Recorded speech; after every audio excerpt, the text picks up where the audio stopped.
Jadi Allah alam yang saya tahu lebih baik yang seperti ini. Kalau memang itu peninggalan nenek moyang kita, mungkin kita bisa kenang dulu, oh ini tradisinya orang dulu seperti ini. Tapi kan bukan berarti harus itu dilakukan sementara dalam Islam dilarang. Kita sudah Muslim, harusnya kita tinggalkan.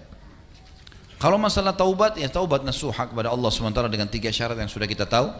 Meninggalkan dosa itu seketika, menyesal dan janji sama Allah tidak mengulanginya.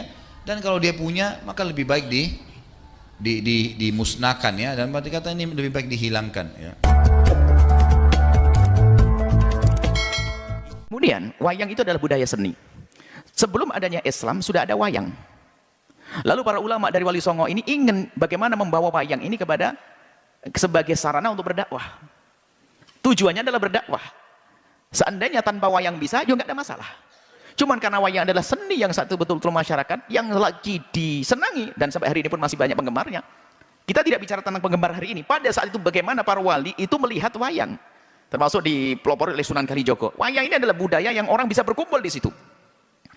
Makanya beliau masuk dakwah melalui pewayangan ini. Sehingga wayang itu banyak kisah yang dirubah. Kisah syiriknya adalah dirubah. Termasuk di dalamnya adalah dimasukkan kisah Bagong, Semar, Norogareng, Petro. Itu adalah sebenarnya untuk menghilangkan kesyirikan. Karena di situ kan dalam pewayangan itu kan diambil dari kisah Hindu-Buddha tentang Barayata Duda, tentang Ramayana dan sebagainya itu. Kemudian bagaimana? Kan di situ selalu ada dewa-dewa. Dewa itu kan Tuhan selain Allah. Cuman di situ telah dikemas oleh para ulama-ulama itu adalah wang zaman itu adalah bagaimana agar kesyirikan di dalam dunia pewayangan sudah tidak ada. Ini dari masalah keyakinan. Sehingga di situ ada tokoh-tokoh namanya tokoh Punakawan. Ini adalah tokoh tambahan yang tidak pernah ada sebelumnya. Jadi tokoh Punakawan ini adalah bangsa manusia, tapi punya kebijakan. Jadi dewa kalau ribut tanya kepada manusia. Ini kan aneh kan? Tuhannya nanti tanya. Ini sebenarnya untuk menghilangkan kesyirikan itu. Nah, jadi itu Semar itu orang yang bijak, tapi lihat nanti ada para dewa itu kalau ribut turun ke sini. Ini adalah dari segi keyakinan. Mereka luar biasa para ulama, cerdas mereka di dalam mengislamkan budaya. Kemudian masalah urusan bentuk wayang, mereka juga ngerti, diskusikan para ulama, patung adalah haram. Makanya mereka penyet, jadi menjadi tipis, bukan bentuk berjasad. Nah ini makanya hendaknya kalau memang harus wayang, yang wayang kulit ini, bukan wayang yang lainnya. Cuman namanya seni dari budaya seni yang tidak islami diislamkan, cuman oleh seniman diambil lagi, dikembalikan lagi. Maka kalau ingin menekuni dua pewayangan yang syar'i, tetap dengan prinsip-prinsip seperti itu. Ceritanya harus ada disisipkan pesan-pesan kemuliaan. Tentang Tuhan, tentang Allah. Dewa-dewi itu adalah hanya sekedar kisah yang meramaikan dalam kisah tersebut, tapi di situ harus bukan dianggap sebagai Tuhan. Dan itu dilakukan para orang-orang yang ngerti agama.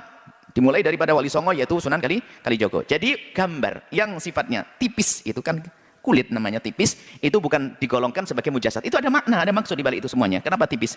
Makanya hendaknya ya ini, harusnya ini yang hendaknya kalau ingin menggunakan seni wayang. Kalau sudah berbentuk itu kembali kepada permasalahan tadi, karena yang tidak diperkenankan adalah gambar-gambar yang berbentuk berjasad.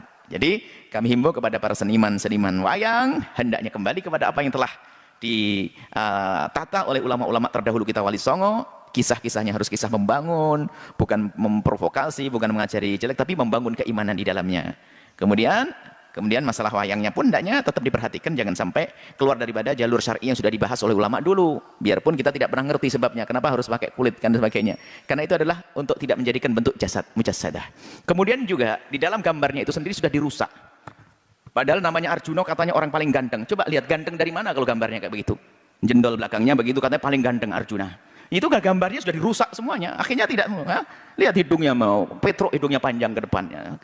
Nah, macam-macam begitu. Dan ini sudah pengen dirusak daripada supaya tidak kepada kesyirikan yang namanya patung atau kesalahan keharaman yang namanya patung. Jadi seperti itu. Jadi kami himbau seni pewayangan selagi masih bisa digunakan untuk berdakwah, gunakan untuk berdakwahkan, tapi pertama harus itu dari sisi keyakinan di dalamnya, kisah-kisahnya harus benar-benar disesuaikan dengan syariat Islam. Kemudian masalah wayangnya seperti itu. Kemudian daripada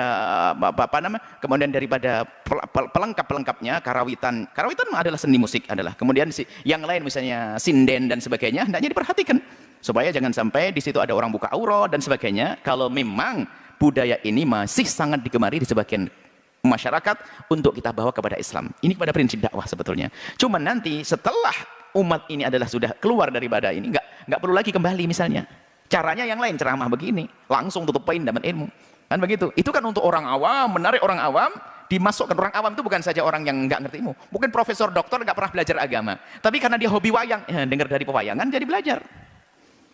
Profesor doktor ilmu ekonomi kan awam juga dalam agama. Dengar wayang, tak tahu wayangnya ada pesan-pesan. Maka di situ adalah bisa dibenarkan yang demikian itu, yang ini ya. Maka yuk kita sebaiknya terjalin komunikasi antara dalang-dalang itu dengan ustadz supaya saling sinergi. Dalangnya karena mungkin belajarnya kurang banyak ya, mungkin setiap cerita yang mau disodorkan ada terseh kepada kiai.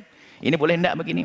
Bahkan mungkin kiainya suruh lihat seperti apa nanti agar yang kurang ini. Tapi siap dibenahi, maka insya Allah dia dalang Sunan Kalijogo lagi.